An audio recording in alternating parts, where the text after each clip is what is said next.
তোমার বাপকে আল্লাহ রসুল 5টা দিয়েছেন নীতি। 5টা ক্ষমতা থাকলে বিবাহ করো, তাছাড়া করো না। 5টা ক্ষমতা থাকলে বিবাহ করো, তাছাড়া করো না। এক, যেমানের খাচ্ছ সেমানের খাওয়াবা। 2, যেমানের পড়ছো সেমানের পড়াবা। 3, কখনো স্ত্রীকে কটু কথা বলবা না। স্ত্রী রান্না করে দেয়, ঘর বাড়ি ঠিকঠাক করে দেয়, স্ত্রীর সাথে মিলে শান্তি পাওয়া যায়, তার মুখের উপরে মারো কি করে কাপুরুষ? তাকে গালি দাও কি করে? ও তোমার সব, তোমার শান্তির মাধ্যম। তুমি তার সাথে মেজাজ করা করে কথা বলো কি করে? আল্লাহ রাসূল বলছেন, খায়রুকুম খায়রুকুম লিআহলি ওয়া আনা খায়রুল লিআহলি। পৃথিবীতে তোমাদের মধ্যে সবচেয়ে ভালো পুরুষ হচ্ছে ওই যে তার স্ত্রীর কাছে ভালো। আমি মুহাম্মদ সাল্লাল্লাহু আলাইহি সাল্লাম আমার স্ত্রীর কাছে আমি ভালো। বহুত কামিনা পুরুষ হচ্ছে ওই যে স্ত্রীর কাছে খারাপ। আপনি স্ত্রীকে গালি দিবেন কেন?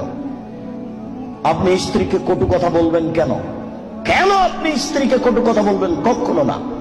ওর বুদ্ধি কম। ঝগড়া তর্ক লেগে গেলে যখন খুব জোরে স্ত্রী আপনার কথা বলছে, তখন একটু থেমে যান। আপনি একটু চুপ হন। কেন? ওর বুদ্ধি কম। আপনি যদি মনে করেন আমি তার চেয়ে বেশি কথা বলবো, তাহলে আপনার বুদ্ধি কম। আল্লাহ নবী বলেছেন, কার বুদ্ধি কম? মহিলা। আপনি যদি তর্কে বেশি কথা বলতে চান, তাহলে এখন বুদ্ধি কার কম?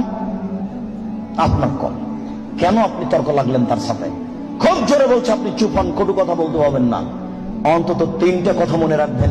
1, কখনো বলবেন না যে তোমার ঠোঁট মোটা। একবার বললে 10 বছর আপনাকে ভালোবাসবে না। 2, কখনো বলবেন না স্ত্রীকে তোমার রং কালো। খালি বলবেন তুমি এত সুন্দরী, তুমি এত সুন্দরী, তোমার মতো কোনো নারী দেখি না। সারা রাত পা টিপে দিবে। কখনো আপনি বদনাম করবেন না।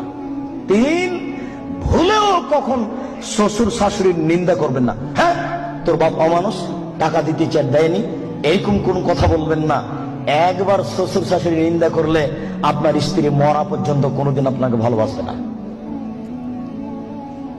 4, কখনো মুখে মারবেন না।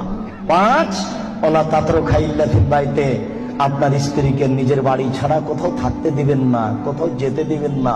আপনার স্ত্রী খালার বাড়ি যেতে পাবে না, নানির বাড়ি যেতে পাবে না, ভাবির বাড়ি যেতে পাবে না, মায়ের বাড়ি যেতে পাবে না। যাই যদি জরুরি কারণে, তাহলে আপনাকে সাথে যেতে হবে।